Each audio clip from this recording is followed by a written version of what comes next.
Good morning, everyone. Please take a second to hit that like button. The more likes that we get in a short period of time, the more people the algorithm will bring into the chat to come hang out with us and see what's going on. Please hit that like button. How are all of you hooligans? I'm sure you guys have already seen the articles coming out. I don't even know if I can say it or not. It's one thing to let old man Walter say it, but I don't think I can. But I'm sure you know what I'm talking about. This approval that just happened. I'm sure that's what old man Walter is supposed to be talking about, even though he is 20 minutes late. But you know, that's not new. That's not new for old man Walter. I gotta juice him up and pull the strings and make sure they're tight and tuned like a guitar. Sure, he'll either be on the screen in a minute or they'll send Jen Balsacki out here because she's scheduled for a press briefing in the next 10 minutes. One or the other, we're going to see something happen, I'm sure. But thank you guys for being here. Just give me a second. I got some more stuff I got to set up between all 5 platforms. So just give me a moment. Thank you so much, Fiona. I really appreciate the donation and the support. Thank you for being here.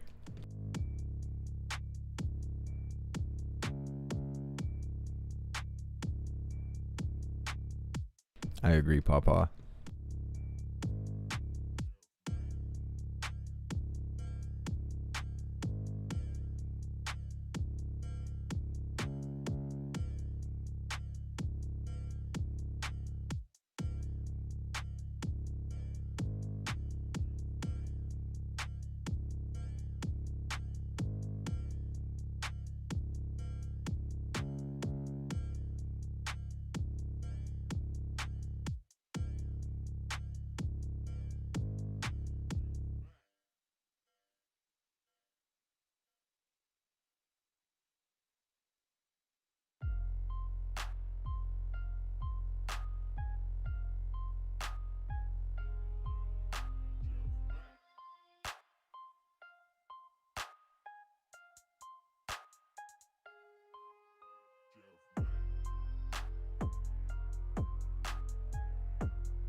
Hey, what's up, David? Thanks for being here.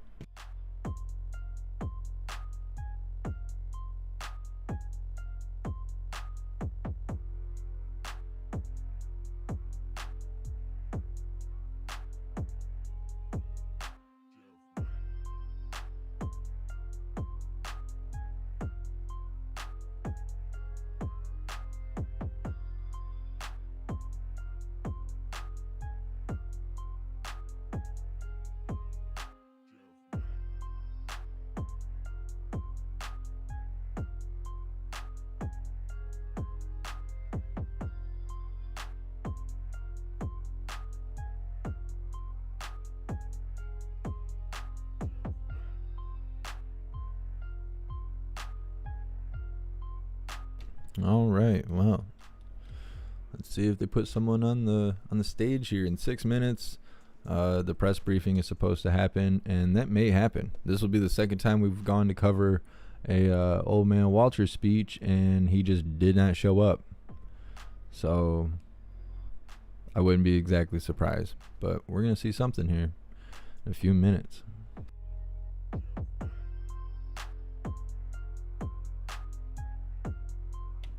Thank you so much, Jules, for your donation and your support. I really appreciate you, and I agree with what you're saying here.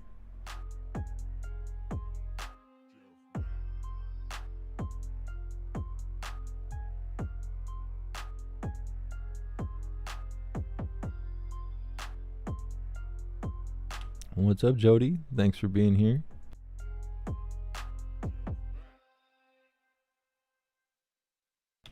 What's up, Joshua? Yes, yesterday was a little bit crazy between the Proud Boys and Antifa. I mean, it's just another day in Portland for people that live there. But I guess there's also a new autonomous zone. Somewhere in Portland, Antifa has put up chain link fencing or something. It's like they put themselves in their own camp, like their own green zone. That's what it looks like. It's kind of interesting to see like self-standing chain link fence, like what the National Guard had put up originally in front of the Justice Center back when the riots in Portland first started. That's what they decided to use to build their own camp. They have an autonomous zone, and I don't know if it's in a park or the middle of the street or what exactly it is, but seeing signs of that usually means that we're going to be able to see more lives happening in Portland. Whenever an autonomous zone pops up, this will be like the third or fourth one that's popped up. Generally, reporters and curious people will try and go live and go down there. The initial feeling of going live, especially for people doing it for the first time, is that being live gives you like a layer of protection. Like somebody's not going to hurt you because you're live. And so it kind of gives them confidence to go down there and see what's going on. When I woke up this morning, I seen what is it, Polish Brotherhood, I think is what it's called. They're a live streamer. We caught them a little bit for the Antifa stuff that happened yesterday, but I guess early in the morning they went to infiltrate the autonomous zone. I only was able to watch a few seconds before I had to start getting around and getting everything together, so I'm not exactly sure what they seen, but I did see the chain link fences. There was like a fire in the middle of the street. Of course, there was no police presence at all. They might as well not have a police department. They have no intentions of enforcing the law there. Their mayor, Ted Wheeler, he's also in on the crap. They must like that stuff in Portland. I've been talking with people pretty much all day yesterday since we ran the live. Can't figure out, how does this continue to happen? Most people don't understand, how these people can get away with behaving like small children, and nobody ever does anything, especially if the police aren't going to enforce the law, such as the insinuation that they want things to work themselves out. Why are they not working themselves out? If these people are canceling storefronts and pulling people out of their vehicles, and at certain points they're marching around with high capacity pews and pointing them at people and even using them against people, and we know people are tired of it, how does this continue to go on? So the people of the area must want it. I know not everybody in Portland does. There's plenty of hooligans in the Portland area that air their feelings about all of this. But when Ted Wheeler's on board, when the news articles, like, I don't know if you guys read the news articles, but when we covered that live, by the time we shut it off, Portland Press, or whatever they're called, had released an official article about how that was a white supremacy rally, and Proud Boys caused everything and flipped a van and yada yada. Oh, here we go. Today, we've hit another key milestone in our nation's fight against COVID. Food and Drug Administration, the FDA, announced it is fully concluded. It's a thorough, independent scientific review. After a strict process, the FDA has reaffirmed its findings that the Pfizer COVID-19 vaccine is safe and effective, and the FDA has given its full and final approval. So let me say this loudly and clearly. If you're one of the millions of Americans who said that they will not get the shot until it has full and final approval of the FDA, it has now happened. The moment you've been waiting for is here. It's time for you to go Get your vaccination and get it today. Today. It's an important moment in our fight against the pandemic. You know, I want to thank the Acting Commissioner, Janet Woodcock, and the entire team at the FDA for their hard work. Dr. Woodcock is a true professional. She's a career scientist who served under Republican presidents and Democratic presidents. She's ensured the team followed the science above all. They've looked at the mountains of clinical data, clinical trial data, and the safety and efficiency data, and concluded without question the vaccine was safe and effective for emergency use in December. That same thing, we've got those shots in arms at the time, 350 million in the United States and billions across the world. They kept pouring over this data. The FDA approval is the gold standard. And as I just said, now it has been granted. Those who've been waiting for full approval should go get your shot now. The vaccination is free, it's easy, it's safe, and it's effective. And it's convenient. For 90% of Americans, there's a vaccination site less than 5 miles from your home, and you can get the shot without an appointment. So please, get your shot today. There is no time to waste. This guy takes a shot in the teeth. It's dangerous and spreading, causing a pandemic of the unvaccinated. That's the pandemic of the unvaccinated. And while we're starting to see initial signs that cases may be declining in a few places, nationwide cases are still rising, especially among the unvaccinated. Across the country, virtually all the COVID-19 hospitalizations and deaths, and while we're continue to be among the unvaccinated, that's worse in states where vaccination rates are overall low. But even in states where many people are vaccinated, the unvaccinated are still at risk. Let me be clear. There are cases where vaccinated people do get COVID-19, but they are far less common than unvaccinated people getting COVID-19. And most importantly, their conditions are far less severe. The overwhelming majority of people in the hospital of COVID-19, or almost all those dying from COVID-19, are not vaccinated. Not vaccinated. If you're fully vaccinated, both shots plus 2 weeks, your risk of severe illness from COVID-19 is very, very, very low. Now, I know that parents are concerned about COVID-19 cases among their children. I'll be addressing this soon with Secretary Cardona to discuss how we get our kids back to school safely. Cases among children are still rare, and severe cases among children are very, very rare. But I know that parents are thinking about their own kids. It's not as reassuring as anyone would like it to be. So let me say this as parents, to the parents.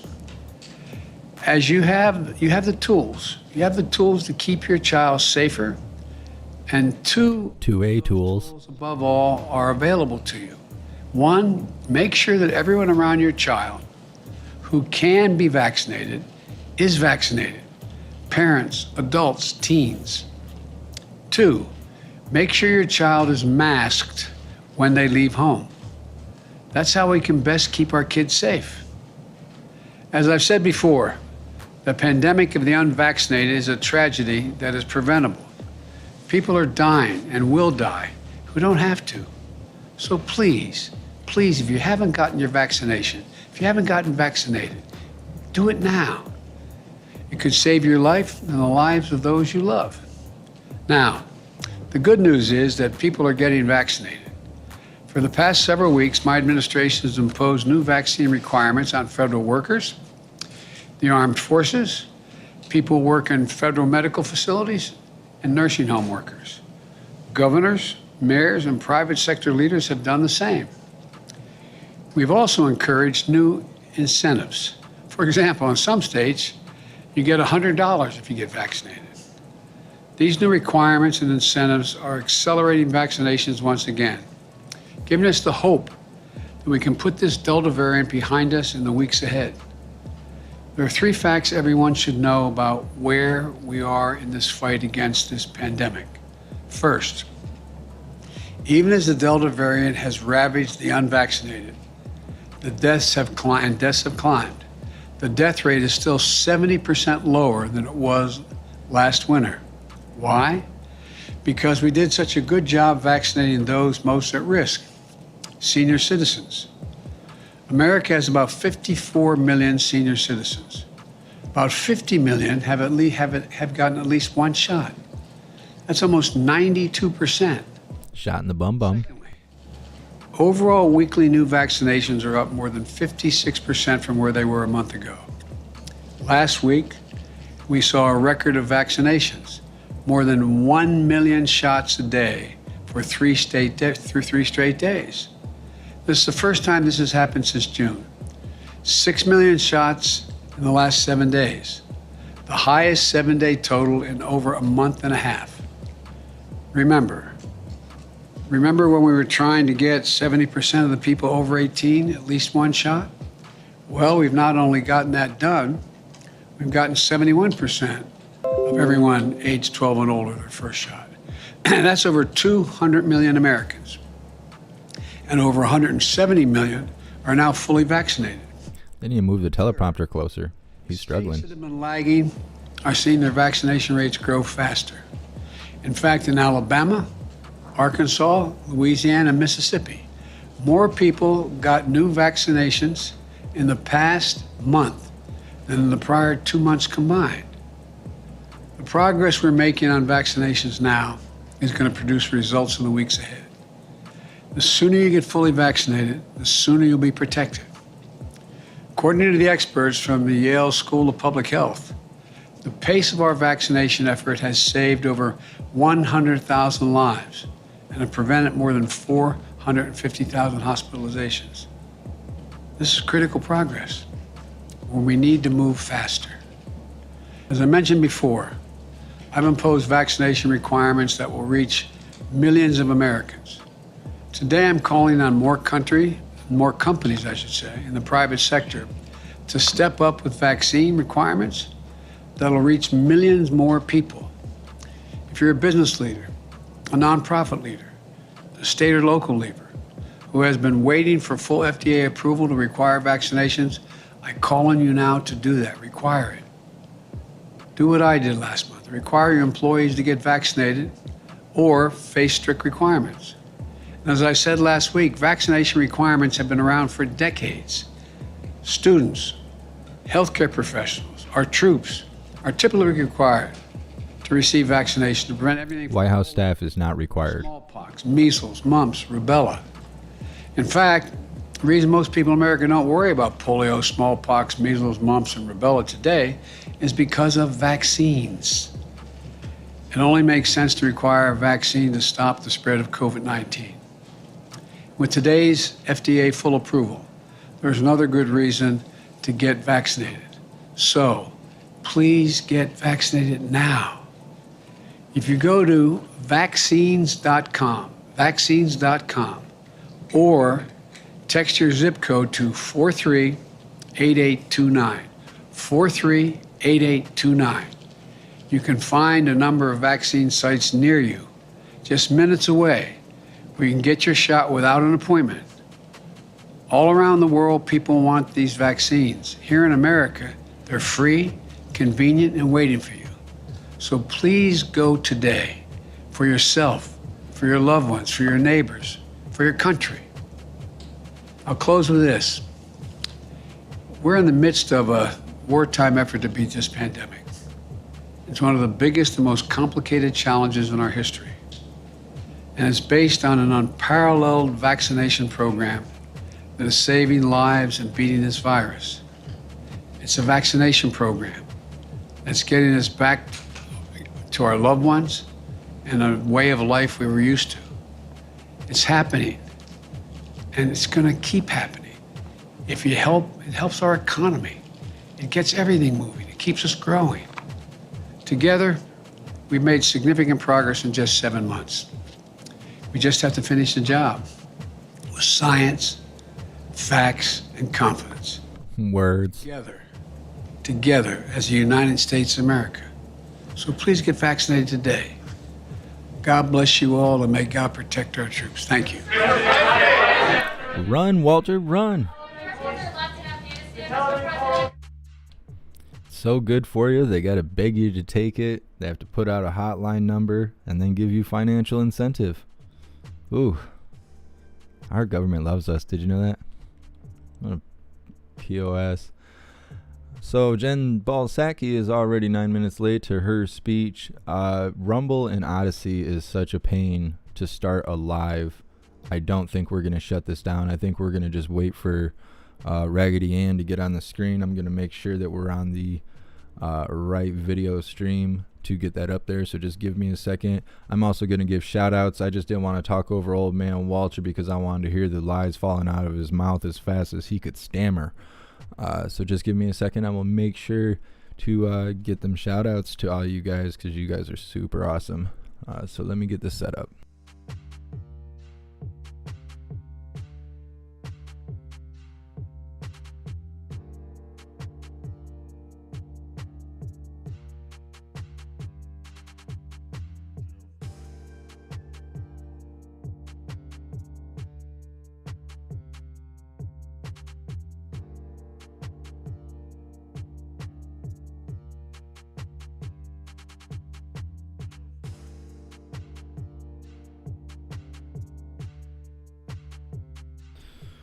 All right. Well, there should be the right stream going on. She should be up on the screen any minute, considering she's already 11 minutes late. Yeah, let's get these shout outs in. After this, in like 50 minutes, Walter's supposed to be back on the screen to greet some Olympic team or something, but I can't stand watching him sniff kids, so I don't know that we're going to actually cover it, because I think we already have enough reasons to hate this person. So I don't know. I'm still debating it. As far as I know, it's not going to be very informational. We're just going to watch him sniff children or young adults, and I already can't stand this person, so we'll see. We'll see how it goes. Let's see. Thank you so much, Lincoln Kane, Jeffrey, Fiona, and Jules, for your donations and your support. I really appreciate you guys. You guys are awesome. Thank you so much, Douglas. I really appreciate your donation and your support. Thank you guys for being here. Like I said, we're going to wait for Raggedy Ann to get on the screen and see what she's got to say.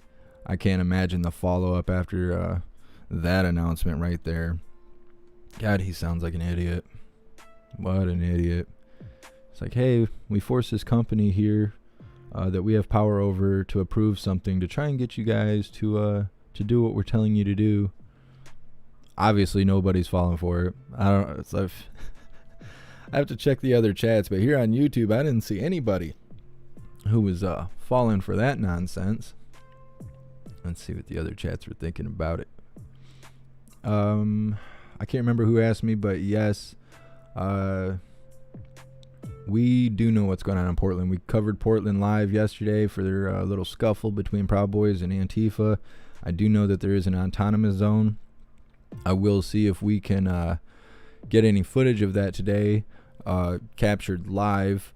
I assume people will be checking it out, but who knows, because they love Antifa around there, and they probably want to keep their privacy private. So I don't know, but I'll do my best to get them put on the screen.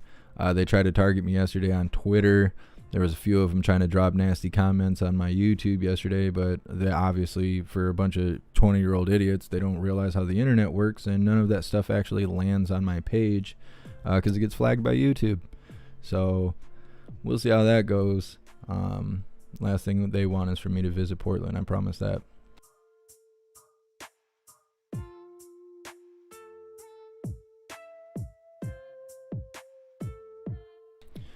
Deep South Jody, yes. I try to pay attention to all the chats, but I'm running 5 lives at once, and I obviously cannot read all of your chats at once. I have to flip through it.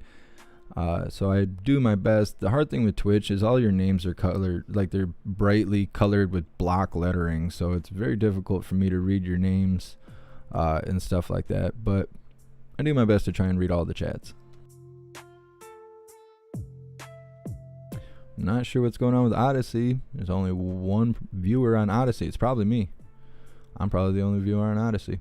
Very strange.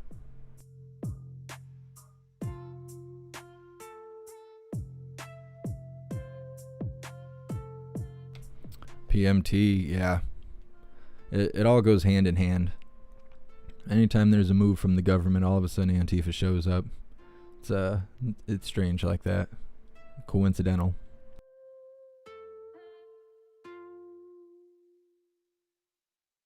What's up, Tracy? What's up, Rourke? Rourke, are you at work? What's up, Rodney? Shauna?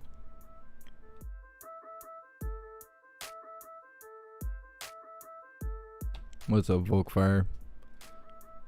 I wonder if people aren't on Odyssey because Odyssey does all that buffering. So I've noticed my lives are a little fuzzy, a little gritty. That's because Odyssey requires me to have a low buffer rate in order to live stream there. But nobody watch, like, you know, very most I think I've ever had is 25 people watching on Odyssey. And I don't think that's enough gains to keep that low buffering rate. So I think on the next live, I'm going to jack that buffer rate back up and we should be rolling back in HD. I just have to remind myself to actually do that. Oh, also, I want to give a big shout out to CAD Audio. I suck at giving them a shout out lately, and I need to do better. CAD Audio has endorsed us. They are not politically affiliated in any kind of thing. They are a music equipment company. And they sent me this microphone that I'm talking to you on right now. This is an M179 condenser microphone. It is awesome because you can customize it using this dial on the front of it for whatever your audio needs are. If you're a person that makes music or does recording, you should definitely check out CAD Audio. They have awesome equipment, and their link is in the bottom of my description. Oh no, I'm getting raspy. They're going to send the so-and-so team here to come and give me the jab. Fuck that.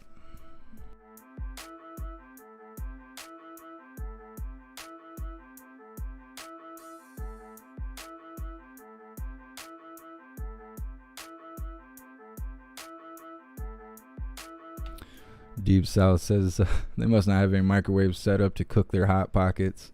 That statement alone tells me who they're talking about. Goofy ass Antifa.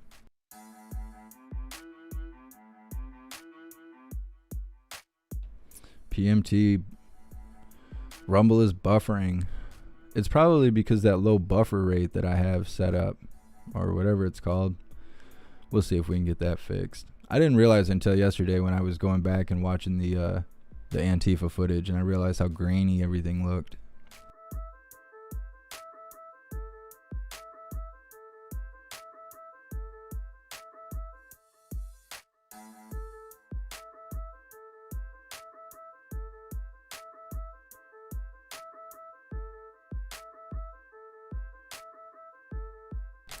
Thank you so much, Woke Doctor, for your donation, your support.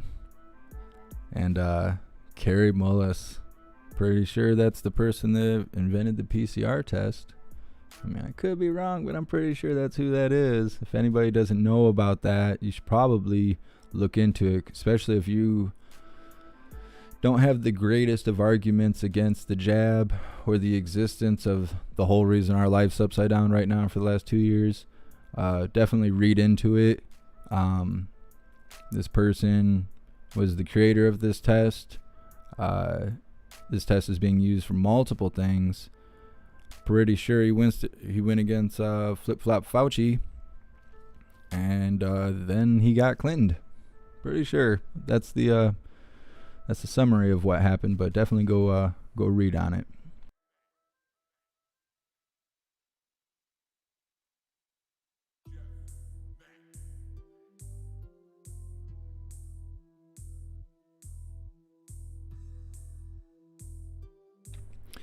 Jeff, do you ever think to yourself, wow, the audience has grown so much, I have an entire small town watching nowadays?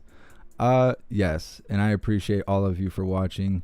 And as many of you can see, we're all on the same page.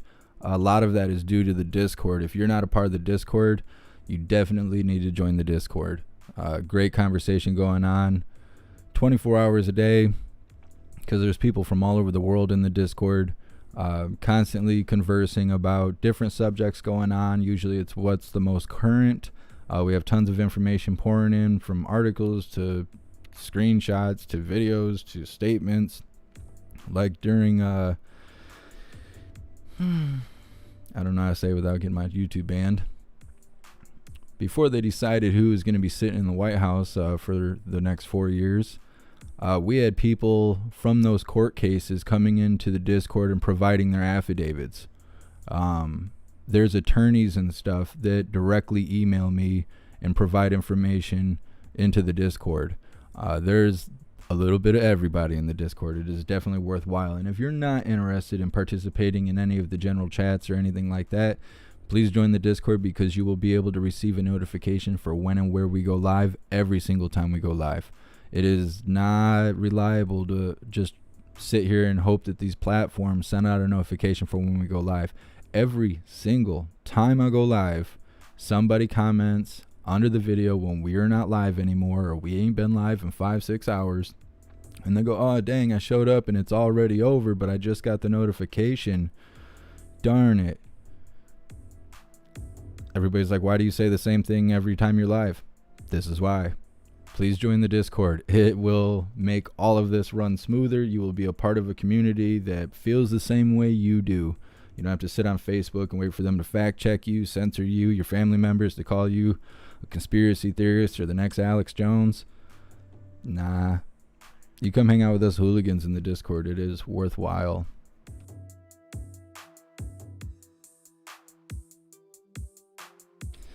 Come on, Jen Balasaki. 21 minutes late.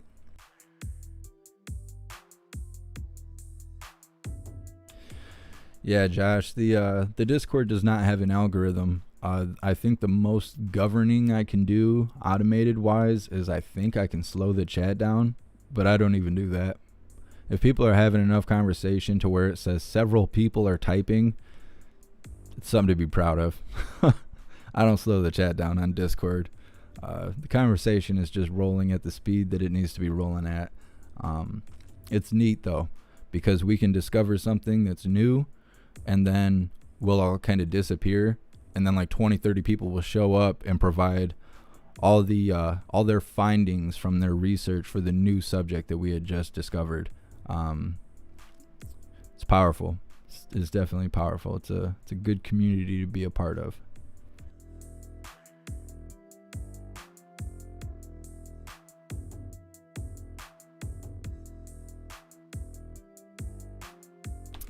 Nucking Fut. The Discord link is in my link tree. If you find the About tab on Twitch, the link tree link has everything on it. When you click that, it's not going to go to my OnlyFans. It's going to have a list of links. All the places I go live, all my social media, the Discord, the merch store. I think it's got everything but Gab on there. So you will be able to find the Discord link on there.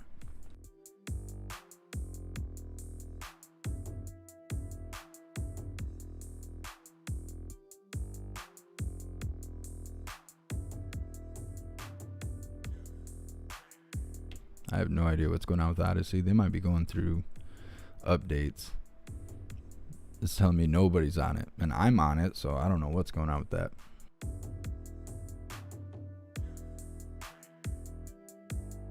Every time I say PMT, it buffers.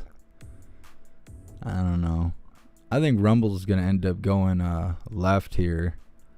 They're kind of weird. It sucks because it's like super smooth for the most part how things run on Rumble, but they won't monetize my videos. They'll monetize certain videos, but not video. Like, it's hard to explain because I haven't really found the rhyme to reason, but they're not monetizing my stuff. And it's not like YouTube where you're either all monetized or you're not.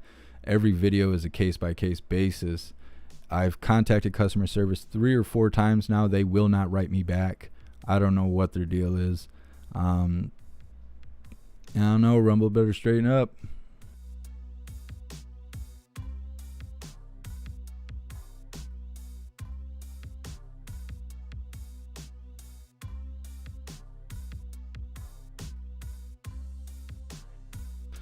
So for those of you that just got here, we're waiting for Jen Psaki to get on the screen, say whatever she's going to say. Maybe she'll bring some friends with her to push the nonsense.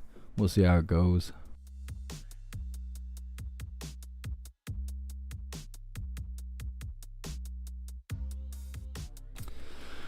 Pyroman, I have Telegram. There's maybe 15 people on it. I don't know. Telegram's been around for a long time.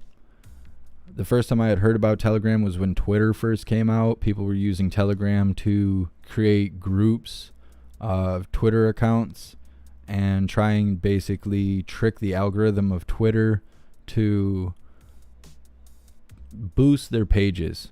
Which if you go on my Twitter, at one point in time I had like 6,000 people I was following, but they were like random people.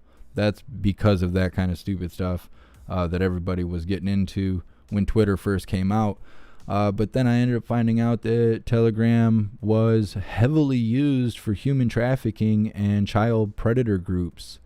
And you would have somebody invite you into a Twitter group, and then you would get there and see horrible stuff. And of course you would leave or back out or block the page. Well, they do that for phishing. They send that invite to 100 people, and maybe 3 or 4 out of those 100 people are like, hey, you got anything else to see? That's how they find their like-minded individuals. When I started finding that kind of stuff, I left Telegram. I ran away from Telegram as far and as fast as I could. Now this is like 8 years ago. But yeah, so I stayed away from Telegram. Nobody knew about Telegram. And then all of a sudden we started getting censored. And people are like, hey, you don't have a Telegram. You don't care about the truth. You don't care about us. Meanwhile, like, people are participating in a software that is basically in total agreement with human trafficking and child predator gatherings. Eventually, I made a Telegram because Discord was not allowing iPhone users to view any of the chats because it was for your own safety. iPhone users, you were being protected from us hooligans in the Discord. I had Discord change some settings that is outside of my reach, and that's what fixed it for a lot of iPhone users. A lot of people were able to come back into the Discord, but while it was down, I created a Telegram just in case we never did get Discord back, because we do need a private server to be able to hold information. So there is a Telegram. I'm not that active on it, but you would still receive notifications for when we go live. I'll try and utilize it more, but there's just not a lot of conversation going on there. So if you guys want to join the Telegram and start the conversation, you are more than welcome to. Oh man, I assume this will be good. If not, at least the person above me on the screen, does my hair, and everybody likes that.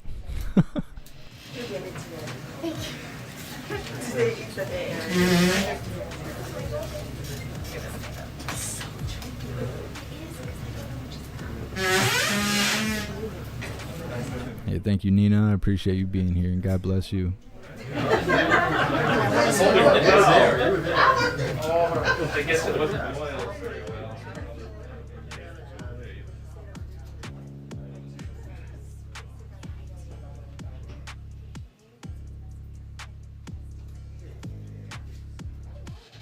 Lone Wolf. My voice sounds funny today.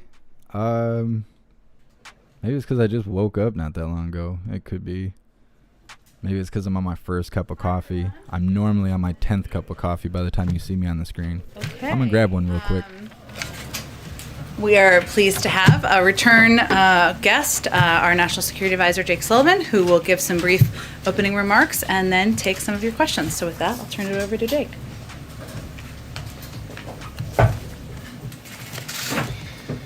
Thanks, Jen. Good afternoon, everyone. I'll make some comments, and then, as Jen said, I'm happy to take your questions. I want to start once again by saluting our troops and civilians at the Kabul airport. Kabul fell just over a week ago.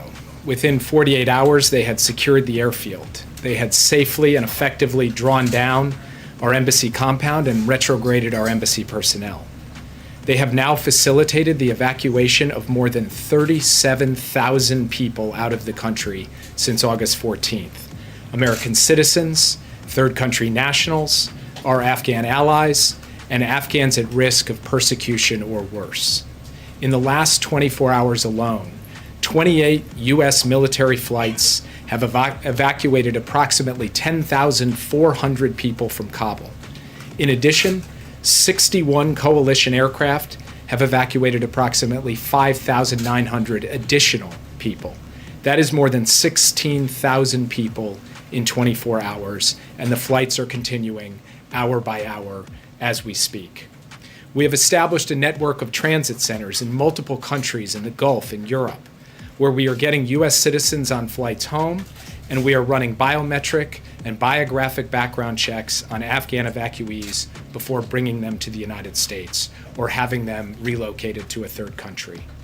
All told, 26 countries on 4 continents are contributing to this effort, one of the largest airlifts in history, a massive military, diplomatic, security, humanitarian undertaking, a testament to the power and purpose of the United States and our allies. I want to provide an update on American citizens. We've helped thousands of Americans leave Kabul already. We've contacted Americans still in Afghanistan by email, by phone, by text, to give them specific instructions. We have developed a method to safely and efficiently transfer groups of American citizens onto the airfield. For operational reasons, I'm not going to go into further detail on this. Many people have asked reasonably why we cannot provide a precise number of American citizens still in country. Let me explain. When Americans have come to Afghanistan over the years, we ask them to register with the embassy. Many have left without deregistering. Others never register at all. That is their right, of course, and it's our responsibility to find them, which we are now doing hour by hour. In the days remaining, we believe we have the wherewithal to get out the American citizens who want to leave Kabul. This operation is complex. It is dangerous. It is fraught with challenges, operational, logistical, human. And it's produced searing images of pain and desperation. But no operation like this, no evacuation from a capital that has fallen in a civil war, could unfold without those images. The question is, are we on track to fulfill our objectives of this operation, to bring out our people, so many of those Afghans who helped us, and so many of those Afghans at risk? And we believe we are. As we conduct these operations, we are sustaining the highest level of vigilance for an attack against the airport by ISIS-K or another terrorist group. Our commanders on the ground have taken every step they can to prepare for such an attack. Our president has authorized every capability that those commanders have asked for. Pretty sure Trump did not do that. Against such an attack. We remain in close touch with allies and partners to coordinate the evacuation of their own citizens and their priority personnel, as well as to respond to the ongoing political and security situation in Afghanistan. The president has spoken twice now with the British Prime Minister. He has spoken with the German Chancellor, the French President, the Spanish President, the Italian Prime Minister, Bullshit. Mayor of Qatar, and the Crown Prince of the UAE. Tomorrow, he will participate in a G7 leaders meeting on Afghanistan to ensure the world's leading democracies are aligned and united on the way forward. We are working with partners to address the acute humanitarian needs of the Afghan people. And we will remain persistently vigilant against the terrorism threat in Afghanistan and in multiple other theaters. We have proven in other places that we can suppress terrorism without a permanent military presence on the ground, and we will do the same in Afghanistan. Finally, we are deeply moved by the outpouring of support from so many Americans, so many of them veterans, to help the Afghan evacuees, those Afghans at risk, our Afghan allies, settle here in the United States.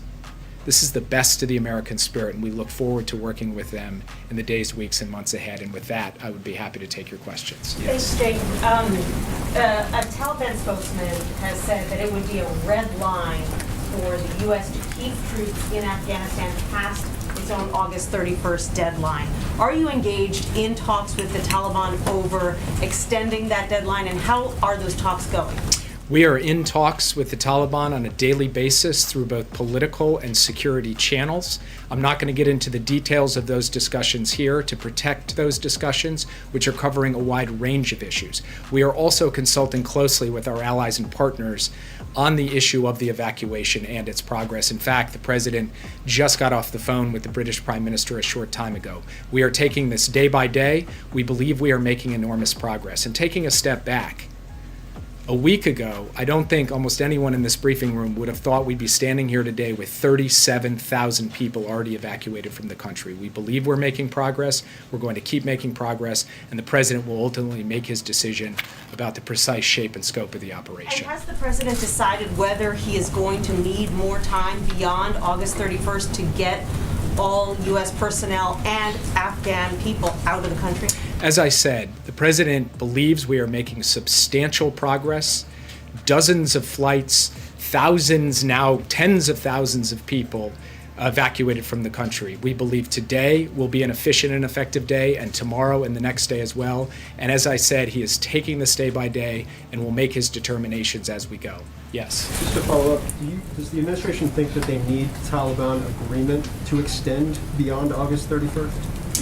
As I said, we are engaging with the Taliban, consulting with the Taliban on every aspect of what's happening in Kabul right now, on what's happening at the airport, on how we need to ensure that there is facilitated passage to the airport for American citizens, SIVs, third country nationals, and so forth. We'll continue those conversations with them. Ultimately, it will be the President's decision how this proceeds, no one else's. And just, Jake, Yes. Yeah, Jake, you said we have the wherewithal to get Americans out, but you didn't, forgive me if I didn't get the quote right in your statement, but you didn't say that we have the ability to get them out. You didn't set a time frame by August 31st. So, Is that- as I've said before, as the President has said before, we believe that we have time between now and the 31st to get out any American who wants to get out. Yes. Yes, I wanted to ask, you said that, you have said multiple times, and the President has said that you could not leave Afghanistan without these chaotic scenes. No matter when you left, that would happen. I guess my question is, why did the administration prepare the American public and say to the American public, there are going to be very chaotic scenes. You are going to see, it's going to be rough. There's going to be a rough couple of weeks before this happened. Instead, you have the President saying, don't worry, we're not going to be, evacuating ambassadors or diplomats from the roof of the embassy. Don't worry about that. Why, if you knew that there would be chaos, did the administration not prepare the American public for the chaos? So first, I'm glad you asked this question, and I want to take a step back and address the nature of an evacuation in a circumstance like this, and then I'll come to your specific point on messaging. Whether Kabul fell in August or September or December or next August, the fact is, whenever it fell, there were going to be American citizens in Kabul who needed to be evacuated. There were going to be third country nationals in Kabul who were going to be evacuated, have to be evacuated. There were going to be Afghans still in the fight who had supported the U.S. war effort over the last 20 years who were going to have to be evacuated. So an evacuation operation in a dangerous situation was going to happen at some point. And when you run an operation like that, when you are trying to position assets to go in and secure an airfield in a city that has been taken by opposing forces with a government that's collapsed, We don't call them terrorists anymore. the contingency plan is going to hit head on with reality, and there are going to be complexities and challenges and difficulties, and you work through them. You make adjustments, and you ultimately get an operation going that is moving out thousands, if not tens of thousands of people daily. That is what we have accomplished over the course of the week. It has not been without its immense difficulties, and we are very mindful of those difficulties. We are clear-eyed about those difficulties. But that is how we have watched the last week unfold. Why the President didn't walk out and say, let me explain to you exactly what is going to unfold in Afghanistan. All along, the President has been clear that the United States was not going to enter a third decade of American military deployment in the middle of another country's civil war. And in his speech in April, And in his speech in July and in comments he has made since then, he has been clear that that could mean difficult times in Afghanistan. We have been clear-eyed about this from the start. But what we were not prepared to do, what the president was not prepared to do, was to say that for that reason, we need to keep American men and women fighting and dying in this civil war. Yes. You think he writes Old Man Walter's speeches? Whether it's August 31st or shortly thereafter, it's clear that all of the eligible Afghans who work for U.S. forces and the U.S. government are not going to be able to get out. For those watching, what do you say to them? What advice do you give? Should they try to get to a third country on their own? Should they wait for some diplomatic solution? So first, we're in touch with the Afghans at risk eligible for special immigrant visas and other categories of support from the U.S. government. We are trying to get as many of them to the airport as quickly as possible to get them on flights home. And as I said yesterday in comments on the Sunday shows, we will continue to get Afghans at risk out of the country even after U.S. military forces have left. Yes. Thank you, sir. The president has criticized his predecessor. He's criticized the Afghan army, the Afghan government for all of their failures.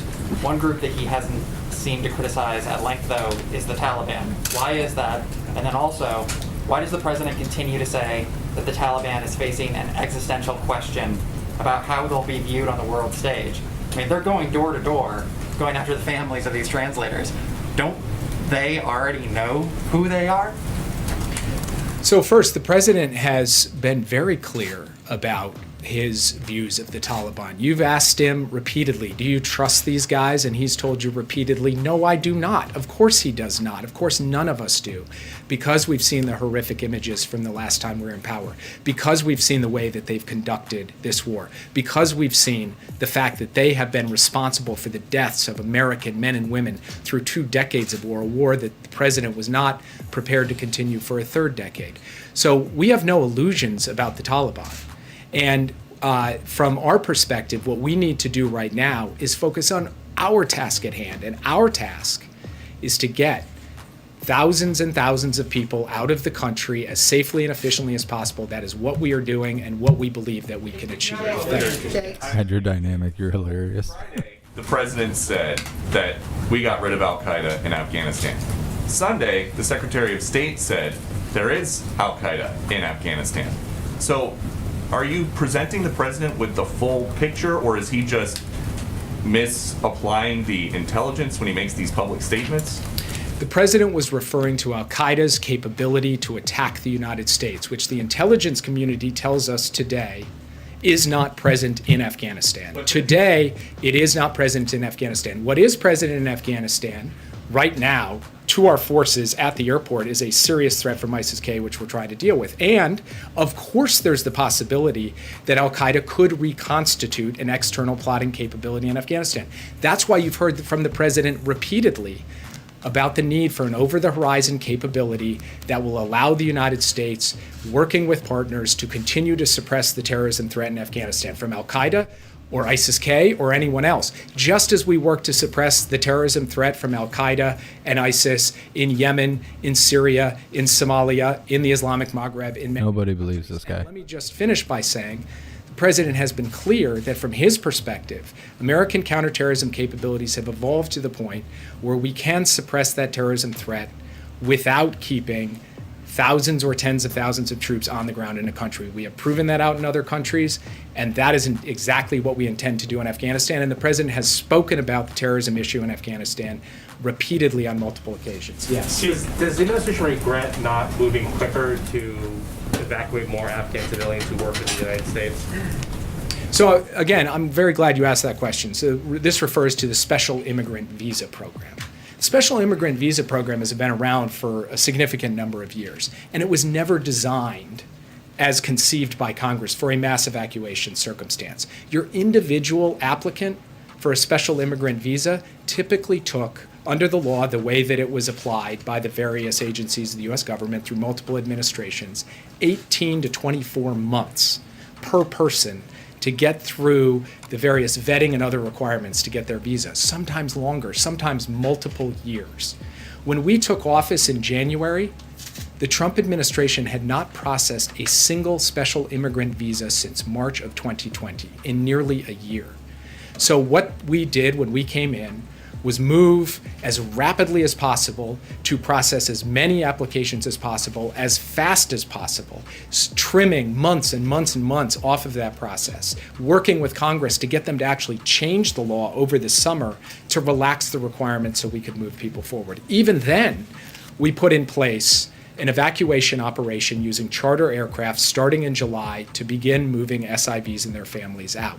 Now, as I said the last time I was at this podium, we did contemplate a big gray tail move of Afghans and others in the July, early August timeframe. We made the determination not to do so because not just Afghan government officials, but supporters of the Afghan government in Afghanistan, including many of the people who want to come out now, said that doing so would trigger a complete crisis of confidence in the government.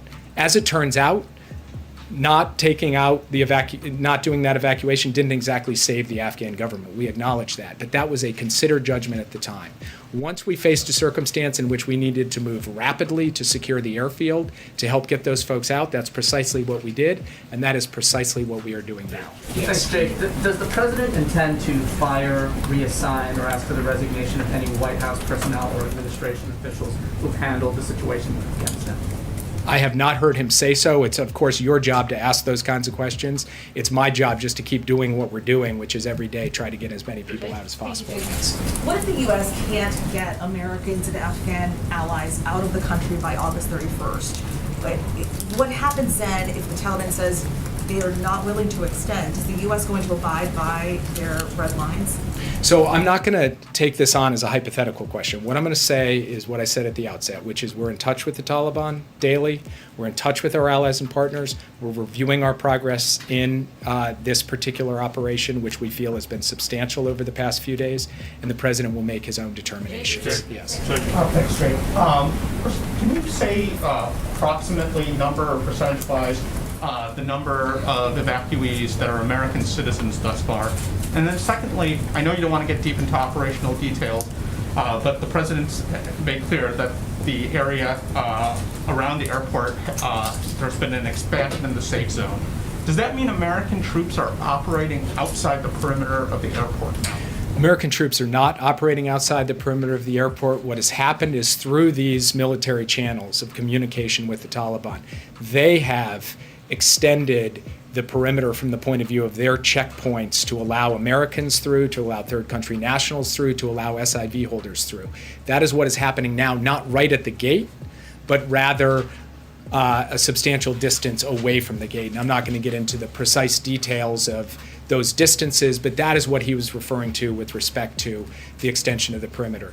On the question of relative ratios, the significant majority of those coming out are Afghan evacuees, because the total number of Americans in country was a relatively limited number of folks. So in terms of percentages of the 37,000, the substantial bulk of them are Afghan evacuees, but there also have been a few thousand Americans who have already been evacuated, and we're working on the rest now. So a few thousand. Do you have anything more specific? Are these people traveling with passports or other kind of documentation? And is that why you can't answer that question more specifically? Are they not traveling with documents? So again, the reason why we can't give you a precise number is because not every American who comes into Afghanistan goes and puts themselves in a database at the U.S. Embassy. They don't have to. Many of them choose not to. So it's our responsibility to put out the call through every means we know how, try to work through to get in contact with them, and ultimately build as credible a list as we can of folks who are holding those passports so that we can bring them to the airport and get out. The number of Americans who are in Afghanistan waiting to get out, how many Americans have you so far taken? Oh, I see. We can get you the precise number on that. Yes. Jake, one just a clarification. You had said that you will get all Americans in Kabul who want to get out. Did you mean Kabul or did you mean the entire country? And second, one of the things that you all bragged about over the weekend was the rapidity with which you guys negotiated over the last several days with third countries the ability to bring flights in to expand the number of places throughout Europe and the Middle East. Why wasn't that done months ago? I mean, you yourself have just said you knew exactly that this chaos was going to erupt at some point. Why would there be the need to negotiate on the fly with these countries if couldn't that have been done before? So I'll take your second question first. I have to tell you, I bristle at saying we bragged.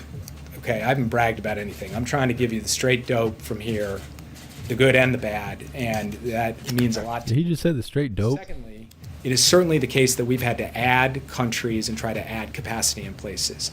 We did spend months negotiating transit centers to set up as part of our contingency planning in both the Gulf and in Europe.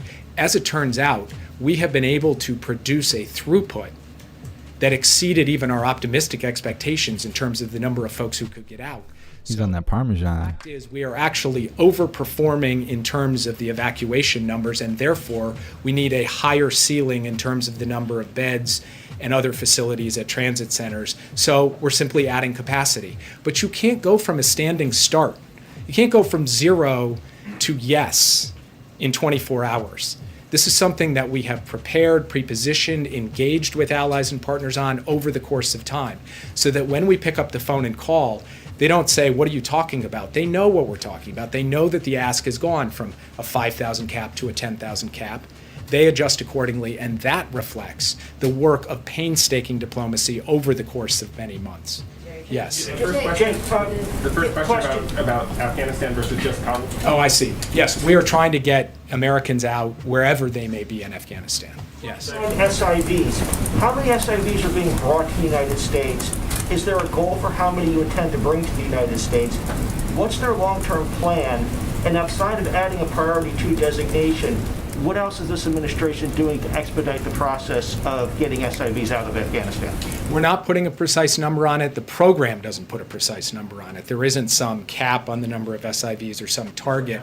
So we are working to get as many out as we possibly can. If you think about the fact that there has been 20 years of conflict in Afghanistan, the sheer number of Afghans who in one way or another have worked for the United States, I'm not going to put a precise number on it. I'm not going to put an estimate on it. I'm only going to put a principle on it. And the principle is we are working to get out as many Afghan allies as we possibly can.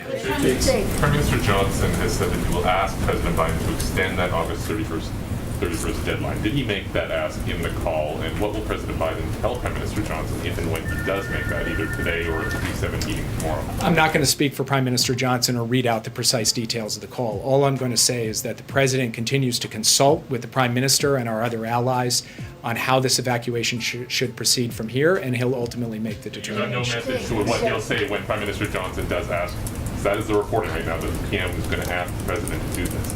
So that guy should do voiceover work. His voice is awesome. Say in the G7 meeting tomorrow. At the moment, he's focused on private conversations with foreign leaders. He will have the opportunity to have that engagement in that private session with the G7 leaders tomorrow.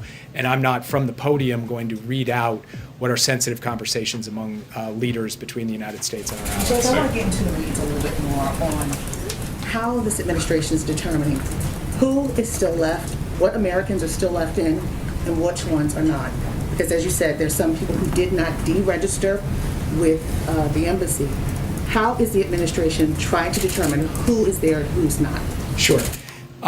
So what we have done is we have put out through multiple different means, telephone, email, text, and publicly on radio, online, through every possible, both broadcast and targeted means possible to Americans who may potentially be in Afghanistan. Please respond, please contact us, please tell us your location, please tell us if you'd like to leave, please tell us how many there are with you. So we've gone through that process. And then we've done a series of calls through all of the folks who responded to then have a refined conversation with each of them. We have tried to take that and then match it up against a plan to, as I said before, put Americans into groups to efficiently transfer them onto the airfield. But, of course, when you're trying to ultimately determine a precise fixed number, that is a dynamic and ongoing process. It's ongoing today. It will be ongoing tomorrow. And I'm just going to take one more question. What about the ones who don't respond? Are you matching it some kind of way to make sure they're not incapacitated or captured or something like that? For those who didn't respond, are you matching it up to make sure they're not there? So we have gone we have gone through our list of everyone who we believe is in country and reached out and tried to communicate with them in every way we know how. And as far as we're concerned, there's two universes. One universe is the people who did register. We've gotten in touch with all of those people, or reached out to all of those people. The second list is folks who responded to the all call, which doesn't necessarily match that first list. That is a different group of people, some of whom never registered in the first place, and we're negotiating. We're discussing with them the best way to get them to the airport if in fact they want to come to the airport. Last question. Thank you so much. Two questions. One on the communication of the Taliban. Would President Biden consider himself speaking with the leaders of Taliban?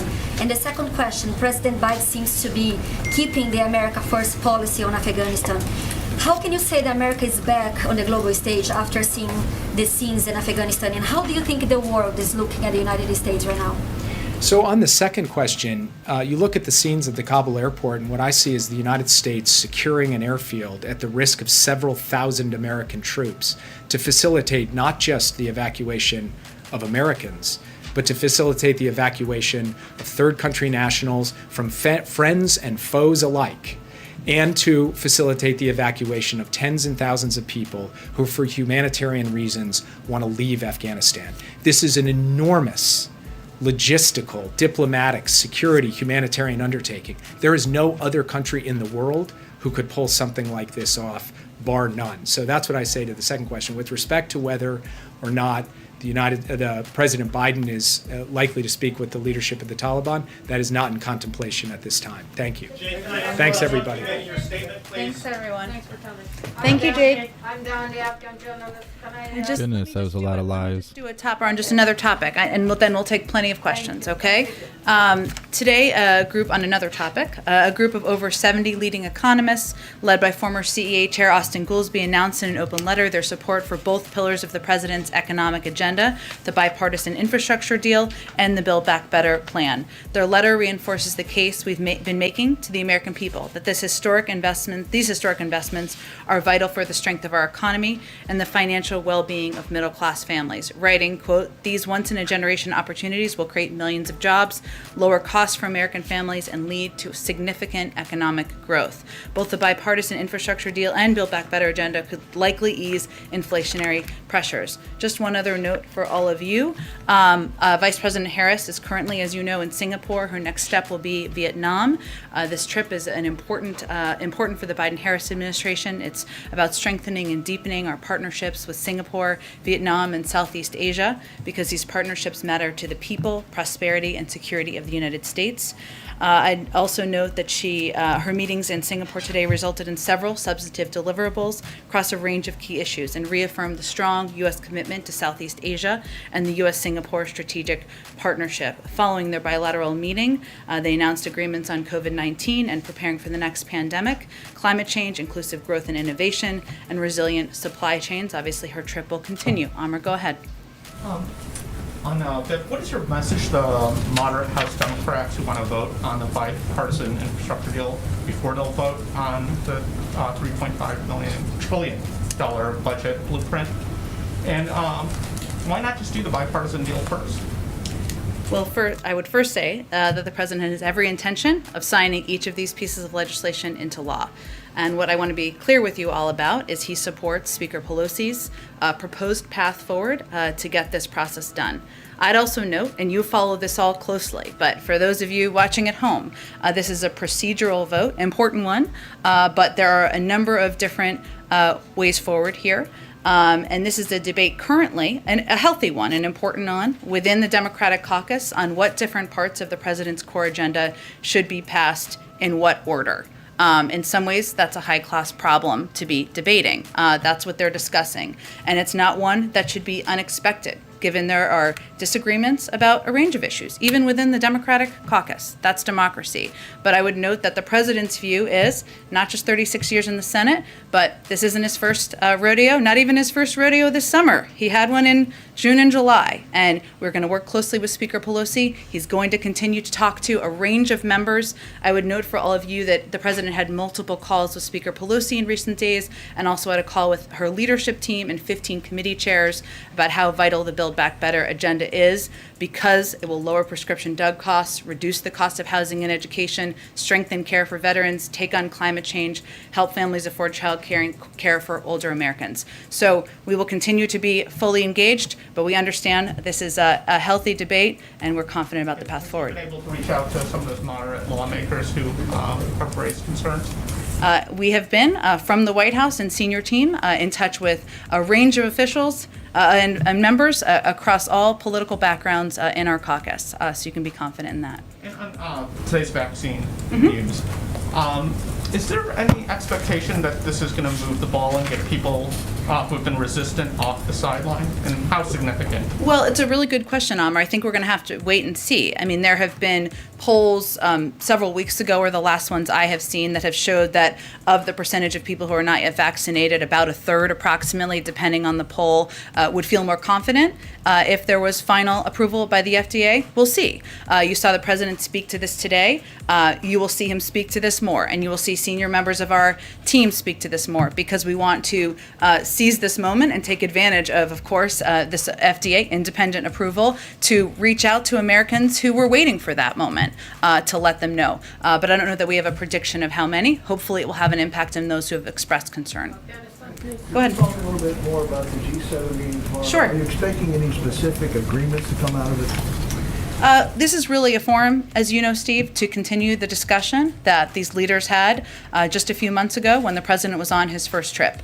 We certainly know, and many have talked about their desire to raise questions about the timeline. That's not a surprise, and the president is happy to have that discussion. I'm not, of course, going to get ahead of our national security advisor or the president of the United States, but it's an opportunity to discuss not only our commitment to getting American citizens out and our Afghan partners who have fought alongside us and many of our allies over the last 20 years, but also to work with them to continue to get their citizens out as well. So expect the discussion will be around that, but I don't know that I'm going to predict big announcements out of it. They will talk about imposing sanctions on the Taliban, anything like that.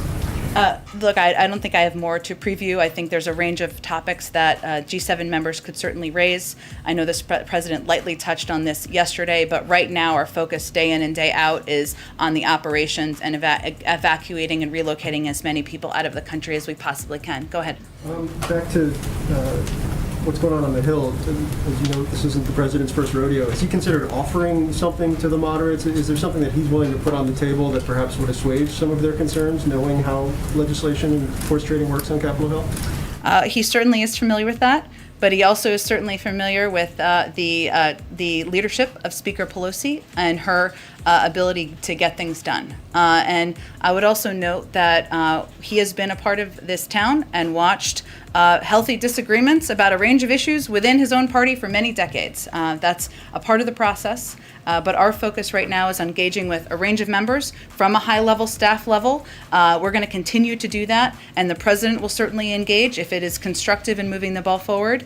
And we, again, are focused on getting this done for the American people. One more follow-up. You said, I want to clarify, you said that there's potentially a number of ways forward on this, but the speaker has a way forward. You guys back that way forward, and if you're counting votes, that seems like the way forward.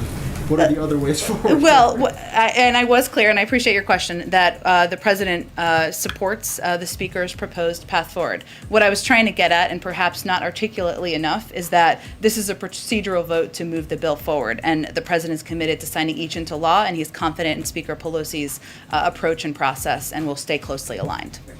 Go ahead. Jen, we heard from the Pentagon that all evacuees arriving in the U.S. from Afghanistan are being COVID tested. Is the administration working on a plan to get them vaccinated?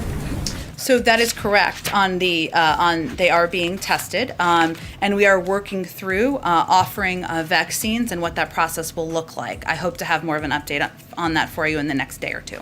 And one more on COVID. Will the White House convince more businesses to require vaccines now that the Pfizer vaccine has been approved by the FDA? Will we require or will we push them? Will you push them to businesses and require certain businesses to, or push them to businesses? Sure. No, I just wanted to make sure I was understanding your question.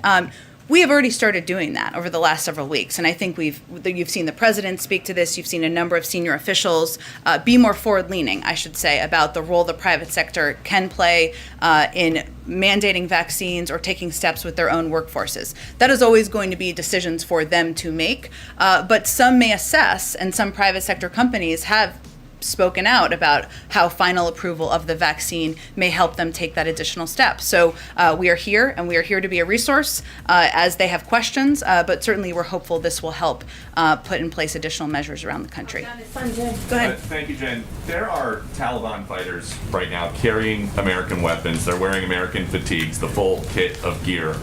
How is that advancing America's national security interests? Well, Peter, I think my colleague Jake Sullivan spoke to a version of this last week, but let me tell you, let me reiterate some of what he said. When the president made this decision to bring our men and women home from Afghanistan who were serving, he knew he made that decision not lightly. He made the decision with a clear assessment from his national security team about what the impacts could be. We have taken steps over the past few months to retrograde materials, to bring materials home, to make them not available to the Taliban. We have taken those steps from our military.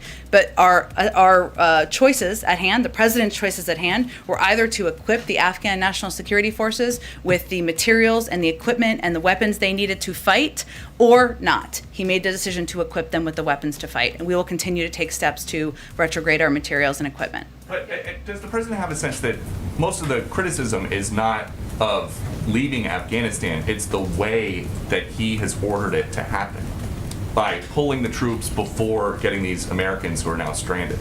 Does he have a sense of that? First of all, I think it's irresponsible to say Americans are stranded. They are not. We are committed to bring Americans who want to come home.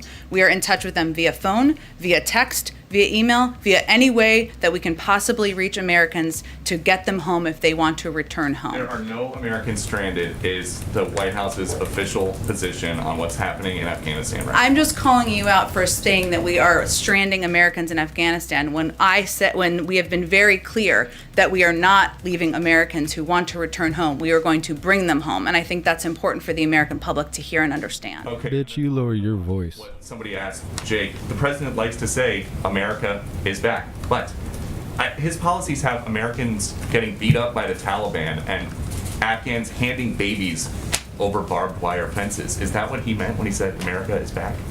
What the president meant is that we are going to continue to lead in the world, including being the leaders in evacuating not just our Afghan partners, not just American citizens, but now also our allies. And we have done that by evacuating approximately 42,000 people over the last month.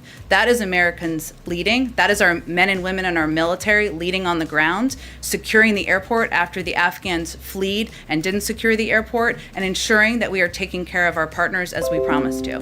Go ahead. More broadly, the president was asked about the polling. I'm going to ask you about it now. Would you acknowledge this has been a particularly challenging period for the president? There have been questions about his decision-making among some Americans, reflected in some of the polls. Well, I would say that, as the president said yesterday, but let me try to answer your question again, his focus right now is on taking the steps and making the decisions that he feels are in the interests of our national security and the American people.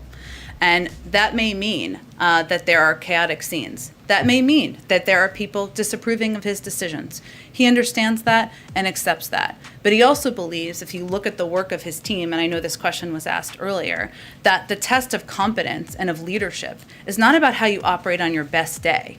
It's about how you operate when the chips are down, when things are difficult, when you need to adapt and make decisions. And that's what we've seen over the last week. That's what we've seen the men and women in the military do. That's what we've seen our national security team do. A week ago, just over a week ago, we didn't have control over the airport. Now we've evacuated 37,000 people. That is American leadership, and that is certainly competence of his team. But certainly we understand that people are seeing chaotic photos, but he continues to believe that this was a decision that only the commander-in-chief is able to make, and one he had to make for our own long-term national security interests. Knowing there's about a week or so until the deadline, do you anticipate that the risk to American troops, American citizens, and Afghans will increase? Will there be You mean on the ground, Kelly? Yes. Will there be more desperation knowing that the number of flights out may be dwindling? And if so, how do you adjust for that in terms of your preparation? Well, I would say that security on the ground is risky and volatile, and we are not naive about that. We are very clear-eyed about that. And that certainly is a factor as the president is considering the August 31st question and the timeline.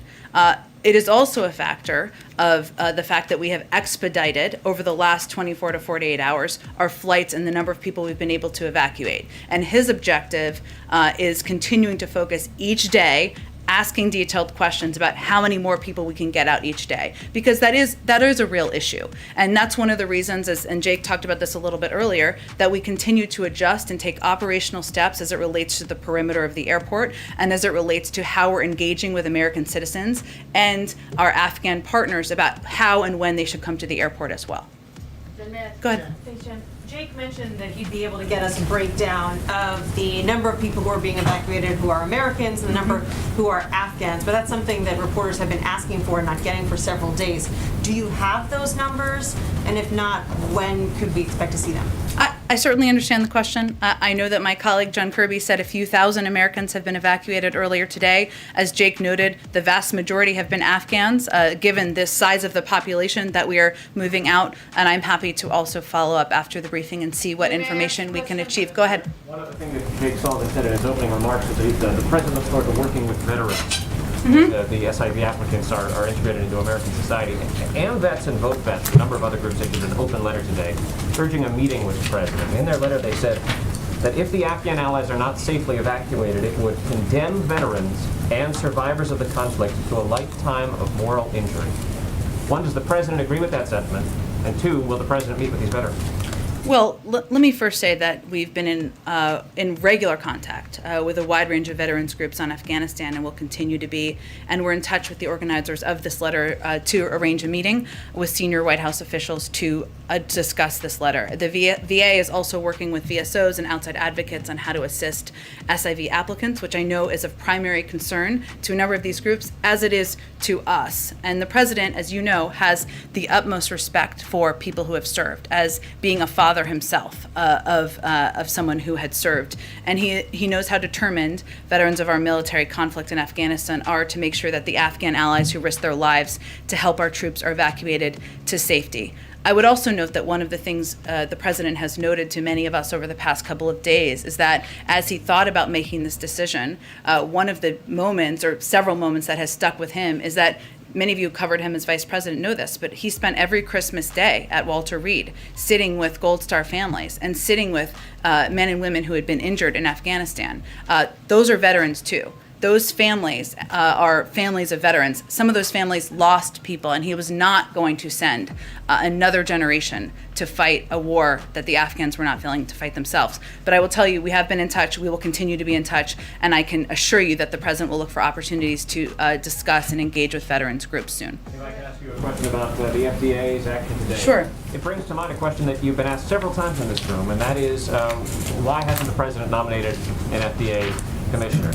Is there a specific holdup that you can point to right now that explains why there's not a qualified doctor in the country that the president could nominate for this post? I can assure you, I wish I had a nominee for the FDA commissioner standing behind that door so that I could present them to all of you. And it is a very good question. And the president wants to nominate the right person to serve in this important post. And yes, of course, there are a range of qualified and talented medical experts and doctors out there. We have not identified the right person yet, and hopefully we'll be able to do that soon. Go ahead. In keeping with the question of appointments, if you'll forgive me for putting on the Bloomberg hat, has he made a decision on whether Federal Reserve. You got it. I knew it. It's like One bingo. step ahead of me, yeah. Has he made a decision on whether to reappoint Jay Powell? My colleague Saleh Mohsen reported this weekend that that Secretary Yellen has privately expressed her support for reappointing Chairman Powell. Has he made a decision? When will he make the decision on that? I don't have anything new for you on this, nor do I have a timeline of when he might make a decision. Do you have any comments on just Secretary Yellen's apparent preference? I will leave that to Secretary Yellen and the Treasury team. Go ahead. Thank you. Go ahead. Do you have any update? This week is supposed to be the end of the 90-day review into the origins of the coronavirus. Do you have any update on when that report would be released? What can we expect to see publicly? Sure. It's actually tomorrow, just to mark your calendars. I know Peter's especially excited about it. I would say that it typically takes a couple of days, if not longer, to put together an unclassified version to present publicly, and obviously the president would be briefed first on any findings. So I don't have an exact date for you, but I would expect it will be a couple to several days after tomorrow. Go ahead. Thanks, Jen. Two questions. Just one on vaccines to clarify an earlier point. We Yeah. heard the president talk today about he encouraged companies to step up their vaccine requirements, but will today's announcement lead to any new or any additional vaccine mandates from the administration beyond nursing home employees and the stuff that you guys have already announced? I expect there will be more, sure, as we've said all along. And I would note that my colleagues at the Department of Defense conveyed that they would move in the coming days to mandate the vaccine now that the approval has come from the FDA for Pfizer. So we certainly expect there will be more mandates for factions of federal employees. And then on Afghanistan, a broader question. Does the president see any substantive differences between the Taliban leadership that exists right now and the regime that existed 2 decades ago?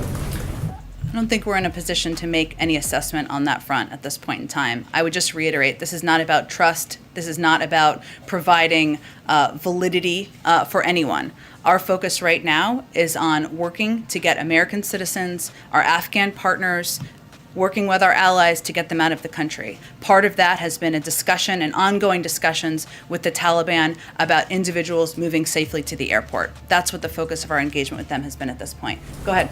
Yeah, Jen, thanks. Just following up on the COVID-19 origins report, is that going to be released in full, or could there be redactions following the process you were talking about on classified documents? Just talk about that, and what is the process in which the administration is going to release this? Are you going to, is it just going to come out in an email, or is there some way you're going to do this? I would expect that there would be an unclassified version, and sometimes that means declassification. I can't assess that at this point in time because tomorrow is 90 days, not last week. And then we certainly would make you all aware of what the outcome is. I don't know what format that will take at this point in time yet. It's a good question. Go ahead. It's very transparent. Just asked. When the president said today that he's calling on companies to require the vaccine, he said, do what I did last month. To just get more specific, will he expand that federal employee vaccine requirement and actually mandate it so there's no more option of opting out and doing the testing every week and social For all distancing? federal For all employees? federal employees. I think you're looking more at agency to agency or different factions of the government at this point, but expect there will be more on that front. And then to follow up, is What about the White House staff? administration now see this as an opportunity to refresh the public messaging campaign that you guys have been doing on vaccinations now that there's the full FDA approval? Yeah, Karen, I mean, it's a really good question. I think what we don't know how to assess is obviously there has been a percentage of people in some of your polls as well who have said, I'm waiting for the vaccine to get final approval, and it's not approved yet. We're sort of going to test that proposition and see. And we are hopeful that there are a number of those people who have said that who will now go out and get vaccinated. And certainly communicating directly with people who are not yet vaccinated is always a priority, but this is a moment to redouble our efforts to do exactly that. Go ahead. So the president said today he's going to talk more about safely reopening schools. Is there any changes to the administration's guidance that we should be expecting coming forward? When do we expect to hear from him on that? I would say soon. I think we're still working to finalize what that might look like. But the president is certainly, as a parent and a grandparent himself, well aware, and as somebody who employs a number of us who have children, well aware of the understandable questions that parents have. Some have anxieties, and he wants to be able to speak directly to what his preparations are, how we rely on the science, and all of the steps we've taken through our Department of Education to make sure schools have the resources they need to open and stay open if they apply them this school year. But I don't have a scheduling preview for you at this point in time, but I expect you'll hear from him soon. In-person learning is still a priority, like still the Yes, president expects it to be open 5 days a week. Correct. Nothing has changed in that regard. Now, I will say this. A lot has changed over the last 8 months. in that we have provided tens of millions of dollars out to schools, out to states, that has been distributed to many school districts who didn't have the resources they needed to replace air conditioning systems or ventilation, to do social distancing in some cases, to ensure they had testing requirements. That has changed. The Secretary of Education has made this one of his top, if not his top priorities, sharing best practices, working directly with school districts. As we have seen across the country in some particular states, we cannot force these states to allow school districts to put in these precautions that will help keep students safe. If they don't put in place the precautions, it's more likely there will be cases, and then they will have to take steps regarding quarantining, etc. But we have taken every step we can think of to engage, to empower, to equip school districts with the resources they have so that they can stay open 5 days a week. Go ahead. Yes, Jen, what's your reaction to former President Trump this weekend at a rally in Alabama asking his supporters to get vaccinated and then getting booed? Well, one, we will take anyone who has a big platform out there who wants to encourage people to get vaccinated, doing it. That's a good thing, and we understand that some of the people who are not yet vaccinated are not people who may have Biden-Harris stickers on their cars, and that's okay. In terms of, I think it's just a recognition, as we are very clear-eyed about, that there are still people who are skeptical out there in the country, that there are still people who, whether because of misinformation or a range of factors, are not yet getting vaccinated, even though it could save their lives. It means we still have more work to do, and we are committed to doing exactly that. Go ahead. Jen, thank you.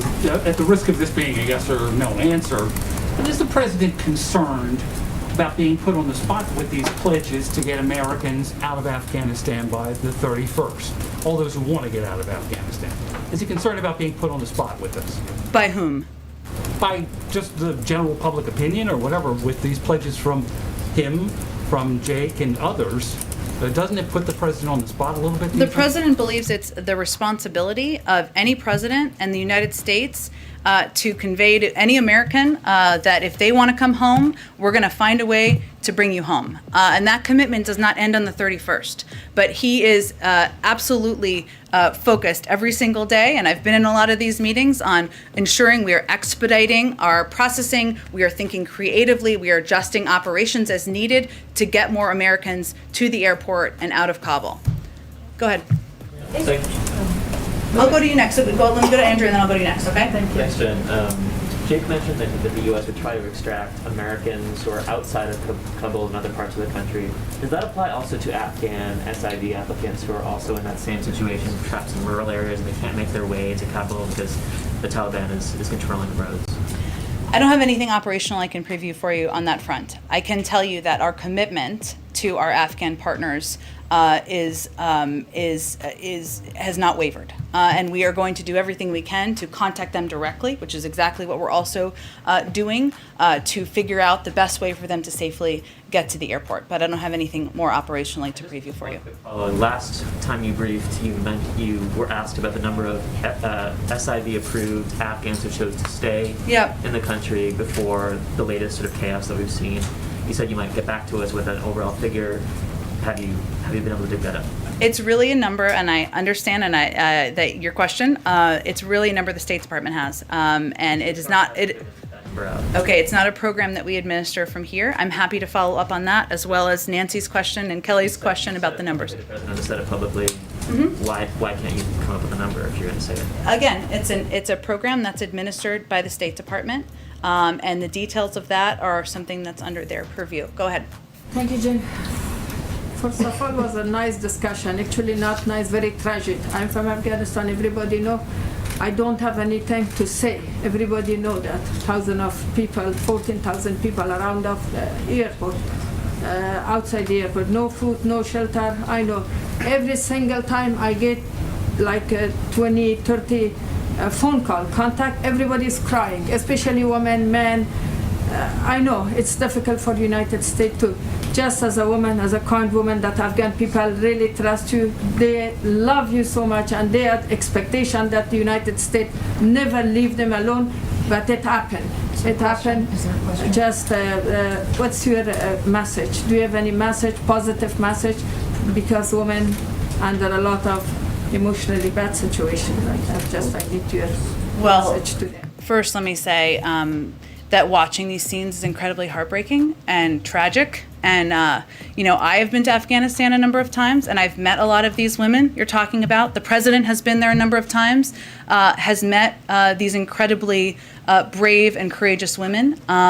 And I will tell you that I'm sure that part of the conversation the president will have with his partners and will continue to have with the United Nations is how we can continue to provide assistance, continue to stand up for these women and their rights in Afghanistan. So I don't want them to feel they have been forgotten. They have not. And we will keep them in our hearts. And thank you for your question. Go ahead. Thank you, Jen. This is related to Kelly's question about the polls. Look at that face. She don't even know what to do. I'm concerned about the Afghan crisis causing a loss of momentum and all the other things he's been trying to do. It's a pretty unique situation to have such an enormous domestic crisis with the pandemic and a lot of people still not wanting to vaccinate. Now the Afghan thing, which is naturally sucking up all the attention and effort and energy, and his landmark piece of legislation, which is now hanging in the air. Can you just describe, just give us a little bit of an overview of the bandwidth that you have, that he has for, I'm sure he wasn't expecting to be here, right, back in the summer of freedom. Well, first, you're not elected president expecting to do easy things. You're expecting to do hard things. You don't come and work at the White House because you're expecting to have easy days. You come to work here because you're expecting to do hard things and be a part of doing hard things. And certainly that's what we're facing right now. But let me give you kind of another way to look at this. We have now vaccinated more people than ever, almost, if not ever, have been vaccinated ever in the United States in history. We are operationalizing perhaps the largest airlift, U.S. airlift in history.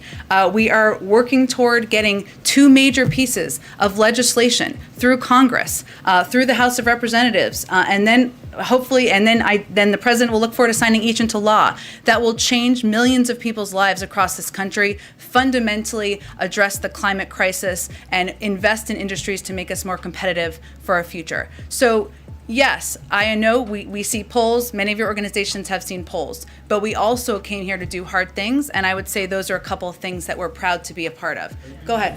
Yeah, the staff in some of these schools, and the kids even in some of these schools without mask mandates, are She's rattled. very sick. Secretary Cardona seemed to hint last week that the federal government could investigate districts that fail to provide a safe return to school. Does the president think there should be consequences? And is there any discussion of tools that the federal government could use?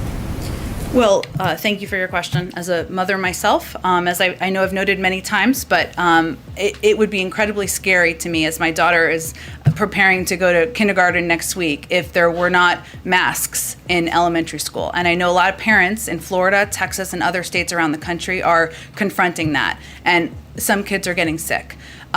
We have talked a bit about steps we have taken to ensure that these superintendents and school districts and teachers are kept whole financially, if there are restrictions put in place, and hopefully prompting them to take a number of the steps that schools and school districts have taken over the past couple of months. We will continue to encourage that.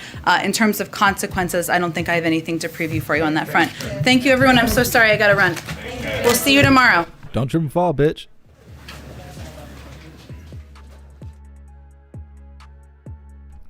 Oh my goodness. Just give me a second.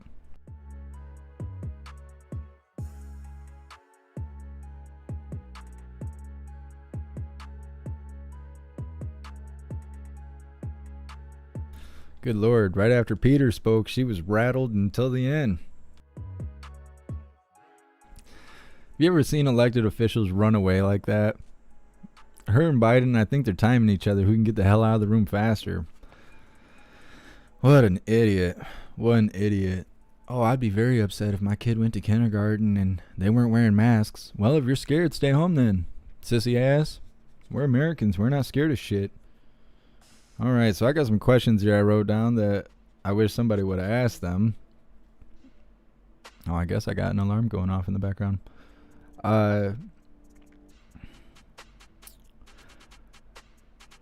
When we pulled the troops out and they asked those questions to the skinny guy wearing his dad's suit, he was like, oh yeah, we knew for months that we were going to pull the troops out and that there was basically going to be casualties. That's basically what he said. We knew that there was going to be disruption when we pulled out. If that's the case, why didn't we try and evacuate anyone then? Why did we leave knowing that there was going to be chaos, and now we're sending people back there to retrieve the people we left behind? But they're not abandoned. No, they're being shot and killed and set on fire, and they're hiding inside little mud huts and all that stuff, but they're not abandoned. Nah. They're going to meet God. Stupid. Those people are so stupid. Why aren't they referring to the Taliban as terrorists anymore? They used to, but how come they don't do that now? Is it because they're negotiating with them? Is that why? Why do they openly speak about negotiating with the Taliban like they have some authority, like their government over there, like they're some form of government? Because they're not supposed to be. It was an insurrection. It was a terrorist takeover.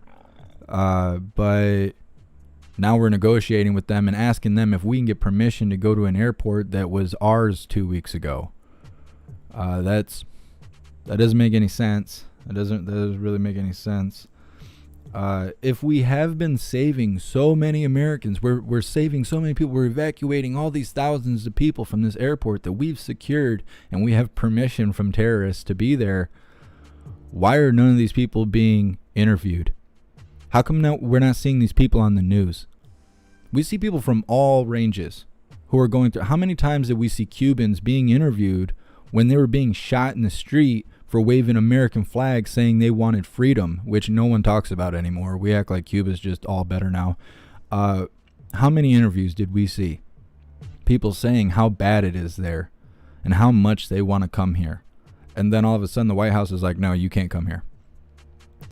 So Afghanistan, Americans in Afghanistan are being evacuated by the thousands, more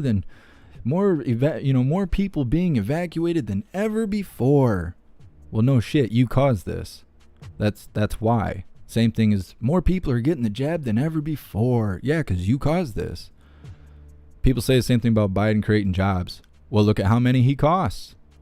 He will never redeem himself in that aspect. Fucking stupid.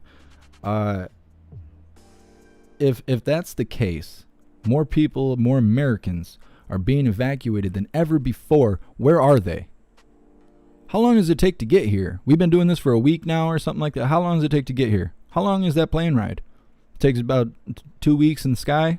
Not one person interviewed at all. And then the Afghan lady showed up in the interviewing room. You see what Jen Psaki's body language turned into? All of a sudden she looked like a shrill crackhead. Yeah, I don't think she was expecting that. Considering that lady didn't have a seat, she was standing, she probably just popped in at the last second. I'd like to see some Americans being interviewed, because what we're seeing, especially in the Discord, is chaos. Not seeing anybody being saved. You just see that same video where the people were passing the baby over the crowd of people, and the Marine or whatever lifts the infant over the wall. You're just seeing that. As far as we know, that's the only person that's ever been saved over there, because everybody else is like being shot in the street. How come they don't interview any Americans that are supposedly being saved? And then the last thing I have here is, why is ISIS and Al-Qaeda all of a sudden re-emerging? Because for the last 3-4 years, we haven't heard about Al-Qaeda. We haven't heard about ISIS. We haven't heard about Al-Qaeda since I can't even think his name. The one guy was killed by SEAL Team 6. We haven't heard about ISIS pretty much since Trump was in office. Now all of a sudden they're in control again. And they're enemies of Taliban. They don't all function together. That stuff does not make sense. Everything they're saying does not make sense. It is all a bunch of nonsense. No one is buying this. No one believes this is true.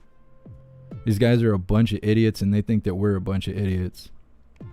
What a bunch of dummies. We're going to figure this out one way or another. People are like, oh man, I can't take another 3 years of this. I don't think we have that long. I think the breaking point is coming soon.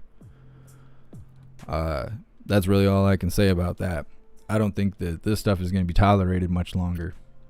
Everything fucking old man Walter says is a lie. It's totally 100% a lie. Foreign leaders are constantly dissing us right now. Like, they don't just doubt our capabilities and our words, our statements of what we're willing to do in response to terrorism. They're telling our allies to basically abandon us, that we will not protect them, that we will not stick up for them as a superpower.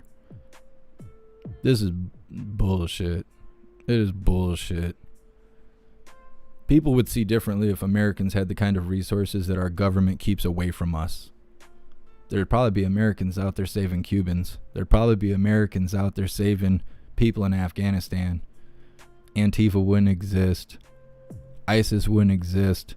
There's so many people that are pissed off about this stuff and are completely capable and willing to stand up for the actual greater good, not the ploy that the government uses to mandate us and control us. People would see what real Americans are like if we weren't censored, if we weren't limited, if we weren't being controlled by our tyrant government. It's so messed up, and that's why so many of us are upset at what's going on between our government, the way they portray us to foreign countries, the way they talk about us on the news. So I seen a lot of people when we covered the Trump rally. For those of you that don't know, there was a Trump rally on Saturday. We covered it on the alternative platforms because we're not allowed to show it on Facebook and YouTube. We will be banned and strike down for it. But at the very end, he told everybody to get the jab. Go get the jab. People did not like that. They did not like that. Well, then afterwards, I had seen some articles and heard some comments that, you know, they always associate Trumpers with people who don't want the jab. They don't want the poison. So some people are speculating that maybe he does that to separate that theory. Now, I'd never thought about that, and I'd never been told that. But then all of a sudden you see it come up during this press briefing. You know, people always associate no jab with Trumpers. Then Trump goes and says this. Now, he's also the one that brought it out. People wanted a solution to wearing masks. He made a solution. We don't necessarily like that solution, but I think he was out there completing objectives. It's not like he made it. And everybody still has a lot of questions about it. I still have a lot of questions about it. But then when it was put in that kind of perspective that maybe he says this stuff to disassociate Trumpers with anti-jabbers, and now seeing it brought up in a press briefing, and then also seeing Peter like getting underneath Jen's skin, kind of makes you wonder. Kind of makes you wonder the psyop behind all of this. Anyways, that's my notes, my thoughts, and my opinions. Of course, I'm never telling you guys what to do, think, or feel. Just simply airing out how I feel about things. And I know a lot of you feel the same way. So anyways, thank you guys so much. Thank you so much, Edward, for your donation and your support. I want to make sure I get your shout out in. I didn't want to talk over all the lying. I wanted to make sure that we got that in there so we can see where the real truth is. It's definitely not coming from the White House. But thank you guys so much for being here. I really appreciate all of you. Big shout out to everyone that made donations, joined the membership program, or purchased any merch. I really appreciate all of you. I would not be able to do this without you guys. You guys are what keeps the channel going on all platforms. You're what makes this possible. So thank you guys so much. You guys are amazing. Please subscribe and follow on whatever platform you are currently watching this on to stay connected. We go live every day. We try to go live as much as we can. It's really limited by the people live streaming. So if you ever find yourself in a situation that either harms or benefits all of us as Americans, do not be afraid to pull your phone out and go live. If you go live, we will figure it out. We will figure out what you're live on, and we will put it on the big screen so we all can see what is happening. People need to get in the habit of doing this. It is very difficult to find articles and videos of pre-recordings of something that happened where you could have been saved, you could have been protected, you could have benefited all of us as Americans by putting this on the screen, and instead it's either being recorded or put in words, and now we're only getting your version of it, which is good and bad depending on the situation. Get used to pulling your phone out and going live, especially if you live in these kind of areas like Portland or California or Washington State or Washington, D.C., where this stuff is going on, and it's super crazy and it's super ill to all of us as Americans. So get used to pulling your phone out and putting these people on the live. I will find you, and we will broadcast it, and we will show all Americans what is happening. We will show the world what is actually happening here. That is the goal, is to get the truth out. And so with that being said, please join the Discord. The Discord is a free app that you download on your phone. You come to any of my live streams on any platform you see us on, click the Discord link, follow the few simple steps, and you'll be greeted with an automated message letting you know that you have done all you need to do in order to receive notifications for when and where we are live. There's no algorithm. You will receive a notification from either me or my automated system, but most likely you will receive both just in case. Also follow me on all platforms, especially Twitter, because I'm constantly on Twitter posting news articles and dropping little truth grenades as much as I can. But being on Discord, you will be part of a big audience of hooligans that have a conversation going 24 hours a day about what is happening all over the world.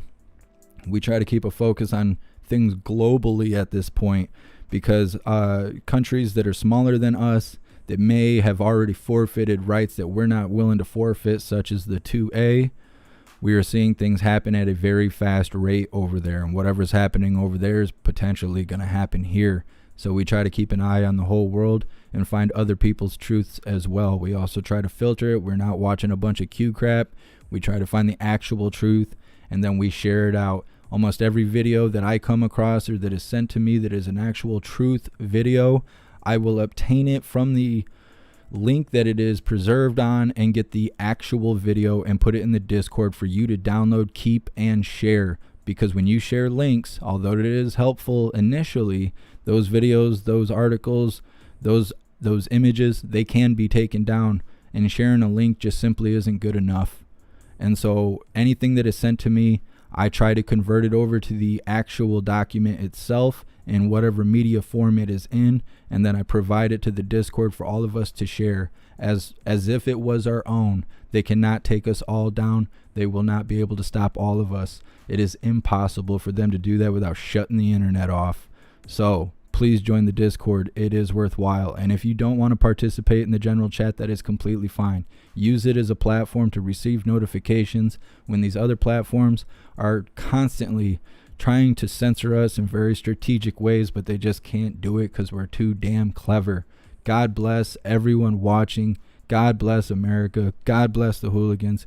And I will see you on the next live. We will see if there's any stuff going on with Antifa and their autonomous zone that they have constructed. We will see what's going on with any kind of audits, because I'm pretty sure this week we will see some audit results.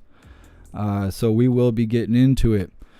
I hope to see you guys in the Discord. Thank you so much for being here. And until the next live, stand tall, shine bright, and that's a wrap.